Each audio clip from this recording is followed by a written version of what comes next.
YouTubers, hello to everybody. Welcome back to Yorkshireman66 on a very serious subject today. This is my monthly mental health. Let's chat, talk, or check up or whatever. I can only discuss my mental health. I don't know what you're going through, but I can only discuss what I've been through and what I'm continuing to go through while we're in lockdown.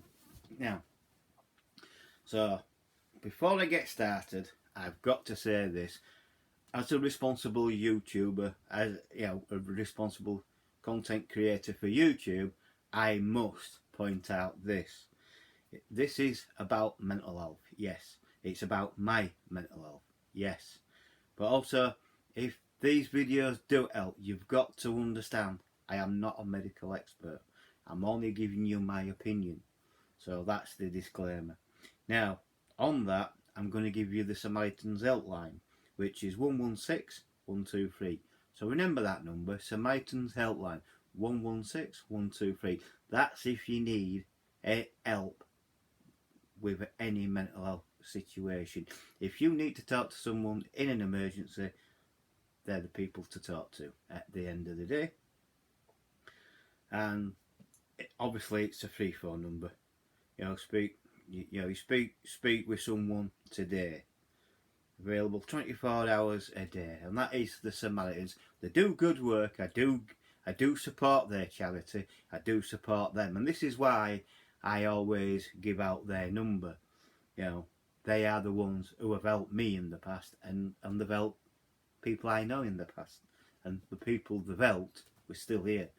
So, how's it been going for me since the last medical check down? Well, my mental health, I must admit, I've been trying to get out more, and I've been trying to keep my mind more occupied, which I have done.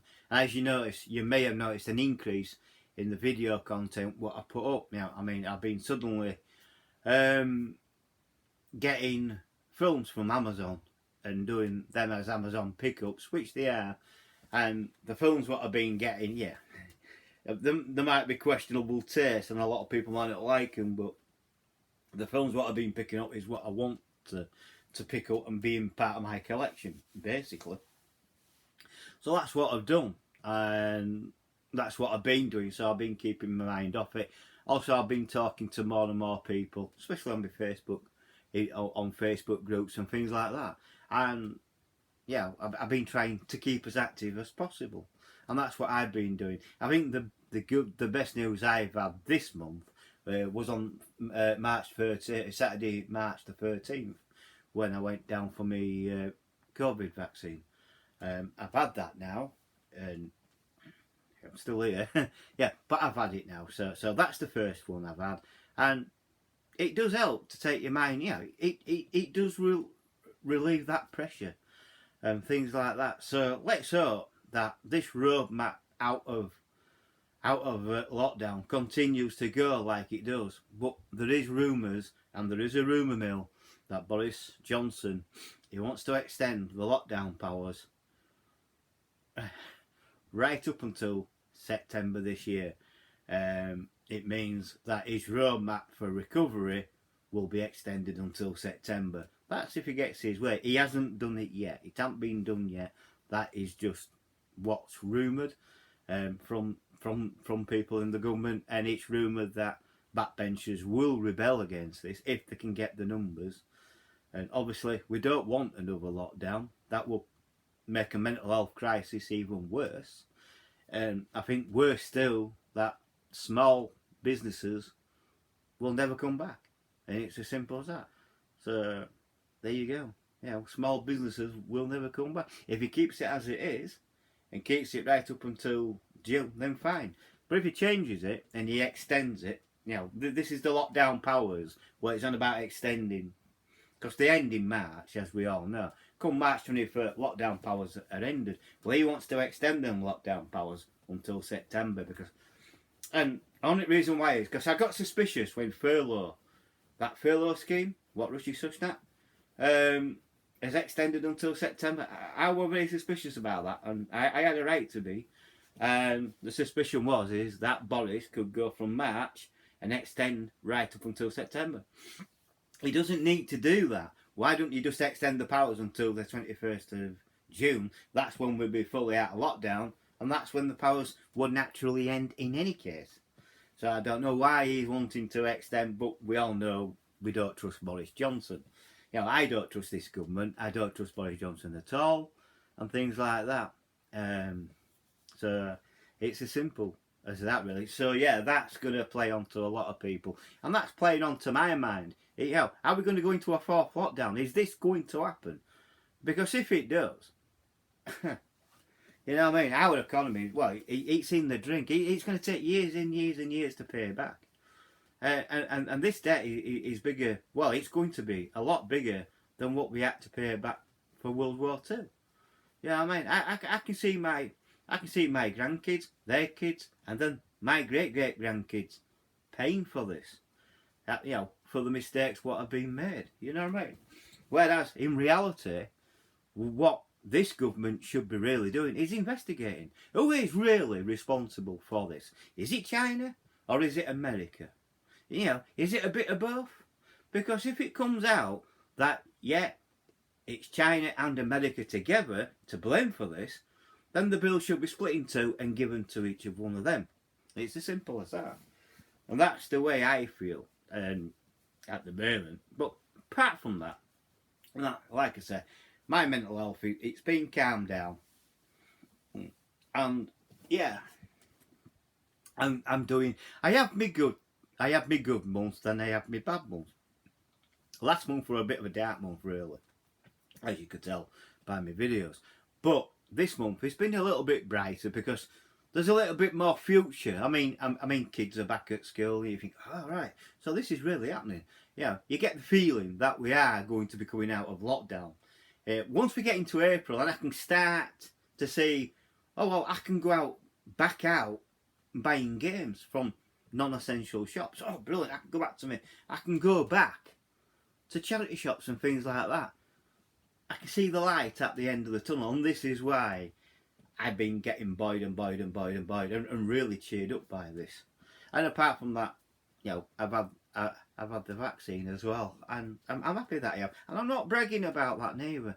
I mean, it would be stupid of me not to have it, especially with me having diabetes and things like that, and also having mental health problems on top. You know what I mean? So that's another thing. Yeah, you do get a bit. I did get anxious right there, but there were people on Facebook groups and around me saying, "Look, it's nothing to worry about. Don't be scared. Just do it." And that's what I did. I went and did it, and I'm glad I have. I get my next vaccine on 29th of May, which I can't wait, really. You know what I mean? But was there any bad symptoms from this vaccine? I had it on the Saturday. Now, when I woke up on the Sunday, I felt horrible. I must admit, I felt like I had a bad cold when I didn't. And I felt really, really lethargic and nauseous. And people were telling me, well, that's how I felt when I first had it. And it only covers you for the first 24 hours. I thought, oh, right. So, it takes 24 hours to get into your system. We all know this. On the Sunday, I felt like rubbish. I felt out. So, and if you're a follower of my YouTube channel, you'll know that I put up a video on Sunday, and I did say I felt like crap, which I did. I'm not going to sugarcoat it. So yeah, I went and did that video, even though I felt like crap. I slept all day. Yeah, that's how it made me feel, so tired and drained and nauseous. Come Monday, I woke up Monday morning, and back to normal. You know, it only lasted 24 hours. I'm alright now, so that's fine. I don't hate to think what next vaccine is going to do to me. But at the end of the day, yeah, I must admit, my mental health has been buoyed up, and I have been talking to people and helping, hopefully, other people to understand we are going through a mental health crisis. And it's no thanks to Boris Johnson. Boris says, oh well, I do feel sorry for people who are going through mental health, but what, Boris? You need to help. You need to physically help people. It's as simple as that. I understand that you don't want to give a lot of money away, but you need to. You need to invest in people, and you need to invest in the mental health side of the NHS, because this is getting dire. It really is. I mean, it's not acceptable anymore that people committing suicide. It's not acceptable at all. Yeah, you neglect people. The government neglect our veterans. They fought in the Iraq War, and they just get tossed aside. And they have to fight for everything what they want. It's all wrong. It really is. It's all wrong. It's like me. I have to prove that I'm mentally ill to get the help. That's bull. It shouldn't be like that at all. I know what I'm going through. Through talking to a psychologist or a psychiatrist, they'll know if I'm genuine or not. I am genuine, obviously. And it's as simple as that. But yes, PTSD, it does calm down. But it can leave complications. From that can be complications, which there is for me. I've got anxiety problems and things like that. You know what I mean? When I go out, I like to be out. I like to have somebody with me. If I'm on my own, I don't like it out. You know what I mean? I don't like to be out and alone. Once I'm out there, I'm all right. It's just getting that foot out and about, which I have to do on Wednesday because I have to go to eye clinic for my eyes doing again. They get done every 4 months, so I've got to get this done. Which I will go up to Pinderfields Hospital tomorrow, and I will get that done. And it's thanks to Pinderfields that they've clamped onto my eyesight problem. It could be a lot worse. It could have been neglected and neglected, but it hasn't. So I've got that side, and I've got the healthcare side, and then I've got my doctor's side, and my doctor say, well, look, don't worry about it. We know about your diabetes and that. I says, yeah. They have took a blood test, and my diabetes is all right. All the sugar count is down.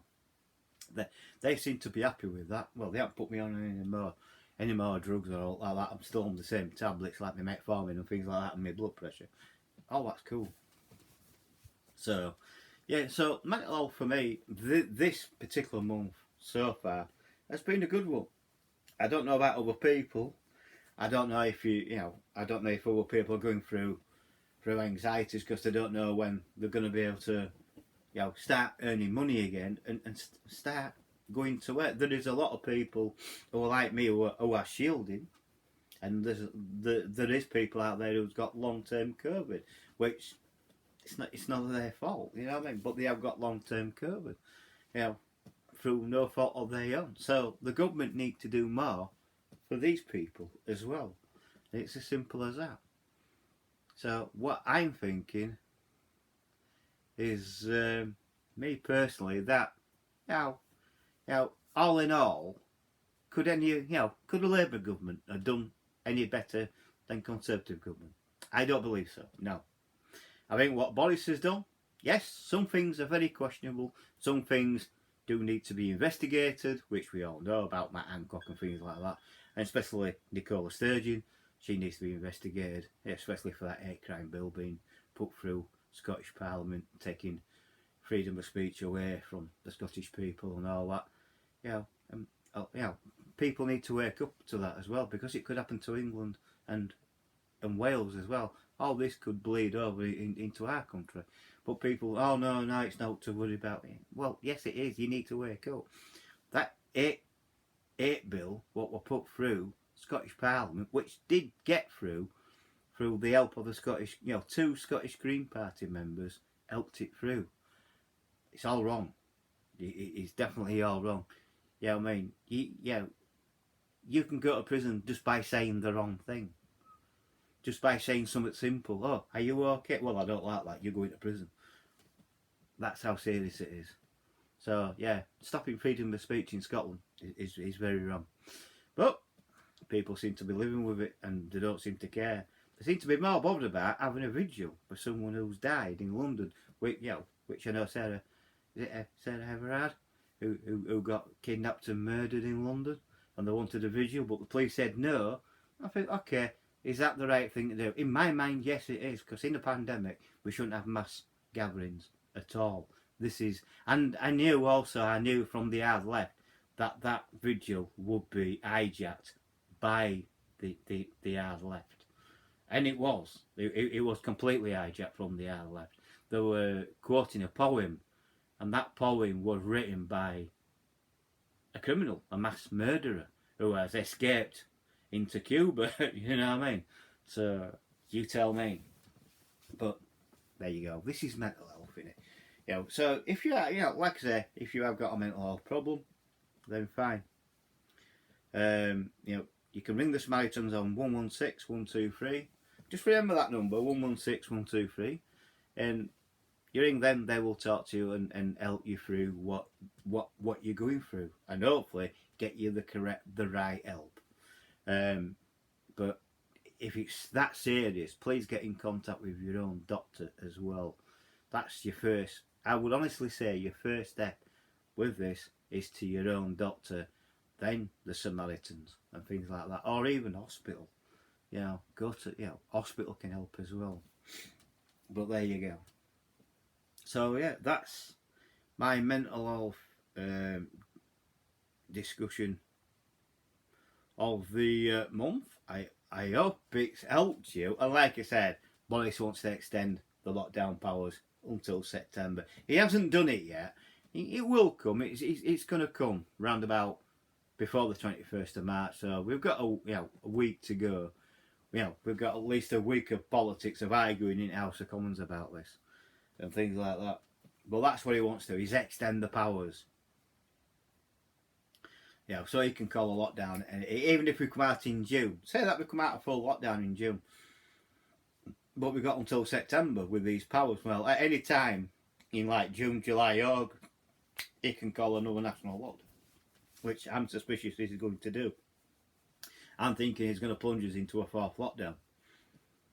I hope I'm wrong, but I think that's my suspicion. Like I say, I don't trust Boris Johnson. He's full of broken promises. I mean, he wasn't voted in to do this, but then again, he wasn't voted in power to go through this crisis. You know what I mean? But no, we don't want another lockdown. I've always stated, and I stated right from the beginning, the first lockdown, yes, I can understand, because we didn't know how dangerous this virus was. It turned out, for us, it's not that dangerous. That doesn't take it away from other countries. It doesn't take it away from this country that we've had people who's died through this pandemic. But at the end of the day, if the virus was that serious, we'd have bio bins all over the place. We'd have people in bio suits disinfecting the streets. It's not that serious. It's not that dangerous, if you know what I mean. But Sage is what I can apparently say. Sage, Vance and Whitty seem to be running the country. Boris Johnson just seems to be letting them do what they want. That makes him a very weak leader, a very, very, very weak leader. And it's time for the Conservative Party to look deep into this and to say, enough is enough, Boris. You need to do something. The people of the United Kingdom are depending on you to take us out of lockdown, not to plunge us into any more. He needs to give up that ministerial power. We don't want to be ruled by ministerial power. We don't want to be ruled by the state. It's as simple as that. You are only in power because we let you have that power. Boris Johnson's got to understand, we don't work for him. He works for people like us. He works for us. And it's as simple as that. And he's only Prime Minister by our consent. It's as simple as that. And the quicker people understand that, the better. Just think, it's our consent what's made him Prime Minister. It's our, it's our permission to form a government. It's as simple as that. If it weren't for us, we'd have no government. He'd have no power. So he's got to think very carefully. And the Conservatives have to think very carefully of which direction they're going. Are they going to go in? You know what I mean? And that it's like Labour's gone in the wrong direction completely, hasn't it? It's completely gone to our left, which was the wrong way to go. But it's the way it's gone, and it's the way it is, unfortunately. But there you go. So that's my mental health checkup for this month. There will be one next month. I'm hoping they're going to get less and less and less as it goes on. But yeah, there will be another mental health check next month. And like I say, it's my mental health check and a rant, as you can say. Things what I don't like, what the government are doing, and things like that. But who knows? Who knows? We're still here. I'm still alive. I'm still making content for this. So at the end of the day, I wish you all well and keep safe. And please, please, please, please, please, please like the video. Please subscribe. Please, it's free to subscribe. Subscribe if you're new. Please hit that bell and notification and hit all. That will guarantee you it will update you on the next time I put up a video. And please share the video to your friends, family, and to any multimedia like Facebook or Twitter, which I'm a member of, by the way. Yeah, all you got to do is put into Twitter Yorkshireman66 at Yorkshireman66. I'm on Instagram, Yorkshireman66. I've got a Facebook group called Yorkshireman66. You know, can you get the vibe? Yorkshireman66. And I'll catch you all later. Bye for now. And please comment below. That is important. Bye for now. And if you are going through any kind of mental health issues and you would like to talk, I'm here for you. And I'll catch you all on the next video. Bye for now. Just to let you know that there is somebody out there who does really care. And that's me. Bye for now. Catch you all later.